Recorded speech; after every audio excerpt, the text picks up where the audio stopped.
European space agency వాళ్ళ Proba 3, Proba అంటే project for onboard ఎటానమీ satellites ఈరోజు మన ఇస్రో వాళ్ళు సక్సెస్ఫుల్గా లాంచ్ చేశారు. ఈ ప్రోబా 3 మిషన్ మన ఇస్రో వాళ్ళు సతీష్ ధావన్ స్పేస్ సెంటర్ శ్రీహరికోట నుంచి పిఎస్ఎల్వి C-59 రాకెట్ ద్వారా లాంచ్ చేశారు. ISRO commercial wing new space India limited వాళ్ళు ఈ ప్రాజెక్ట్ని ముందుకు తీసుకెళ్లారు. ఈ ప్రోబా 3 మిషన్లో 2 శాటిలైట్స్ ఉంటాయి. ఒకటి కొరోనాగ్రాఫ్, రెండోది అక్కల్టర్. ఈ 2 శాటిలైట్స్ కొరోనాగ్రాఫ్, అక్కల్టర్ ఈ 2 కూడా చాలా క్లోజ్ కొలాబరేషన్తో కొలాబరేట్ అవుతూ సూర్యుడి యొక్క ఔటర్ అట్మాస్ఫియర్ని స్టడీ చేస్తాయన్నమాట.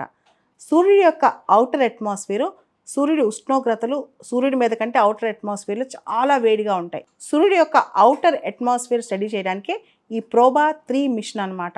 సూర్యుడి యొక్క ఔటర్ అట్మాస్ఫియర్ని కరోనా అంటారు. అందుకనే ఒక శాటిలైట్ పేరు కరోనాగ్రాఫ్ అని పెట్టారు. ఈ ప్రోబా 3 మిషన్లో ఉన్న 2 శాటిలైట్స్లో ఒక శాటిలైట్ కరోనాగ్రాఫ్. ఇది ప్రత్యేకంగా సూర్యుడి యొక్క ఔటర్ అట్మాస్ఫియర్ కరోనా పార్ట్ని ఫొటోస్ తీస్తుందన్నమాట.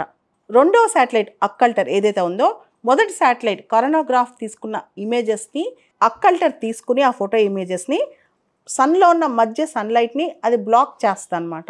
అప్పుడు మనకి ఆర్టిఫిషియల్ సోలార్ ఎక్లిప్సెస్ అనేవి ఏర్పడతాయి. అలాంటి ఆర్టిఫిషియల్ సోలార్ ఎక్లిప్స్ అనేది సన్ చుట్టూ ఉన్న వాతావరణం స్టడీ చేయడానికి క్రియేట్ చేసిన ఆర్టిఫిషియల్ సోలార్ ఎక్లిప్స్ అనేది 1 సంవత్సర కాలానికి 50 ఫామ్ చేయొచ్చు అనమాట.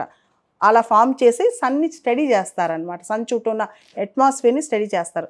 అదే ఈ ప్రోబా 3 మిషన్ యొక్క ప్రధాన లక్ష్యం. ఈ ప్రోబా 3 మిషన్లో 2 శాటిలైట్స్ ఏవైతే ఉన్నాయో ఆ రెండింటిని ఔటర్ స్పేస్లో పార్క్ చేస్తారు. ఈ రెండింటి మధ్య డిస్టెన్స్ 150 మీటర్స్ ఉంటుంది అనమాట.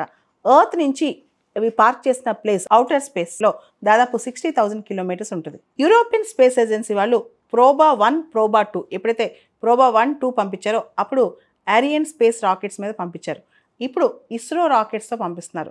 ముఖ్యంగా మనం చూస్తే ఆదిత్య L1 ఏదైతే మన స్పేస్ మిషన్ ఉందో అది మనం ఎఫెక్టివ్గా ఎఫిషియెంట్గా లాంచ్ చేయగలిగాం సక్సెస్ఫుల్గా. దాంతోపాటు ఇప్పుడు యూజ్ చేసింది PSLV XL వర్షన్ అనమాట. దీనిలో సాలిడ్ బూస్టర్స్ ఉంటాయి, థ్రస్ట్ ఎక్కువ ఉంటుంది, దీనివల్ల హెవీ వెయిట్స్ కూడా పైకి వెళ్తాయి అనమాట. సో కరెక్ట్గా లాంచ్ చేయగలదు అనే ఉద్దేశంతోనే ఈ PSLV C-59 ద్వారా లాంచ్ చేయడం జరిగింది ఈ ప్రోబా మిషన్ని. ఓవరాల్గా చాలామంది సైంటిస్టులు అనుకునేది ఏంటంటే సూర్యుడి పైన చాలా ఎక్కువగా రీసెర్చ్ జరగాలి. దానికి సంబంధించిన సమాచారం మన దగ్గర చాలా తక్కువ ఉంది. భవిష్యత్తులో ఏ కొత్త మిషన్ లాంచ్ చేయాలన్నా ఏది తెలుసుకోవాలన్నా సరే మొత్తం సోలార్ సిస్టమ్ గురించి తెలుసుకుంటే మనకి ఈజీగా యూనివర్స్ గురించి చాలా రహస్యాలు బయటపడతాయి. దానికోసమే ప్రత్యేకంగా ఈ ప్రోబా 3 అనేది పనికొస్తుందని చెప్పి భావిస్తున్నారు.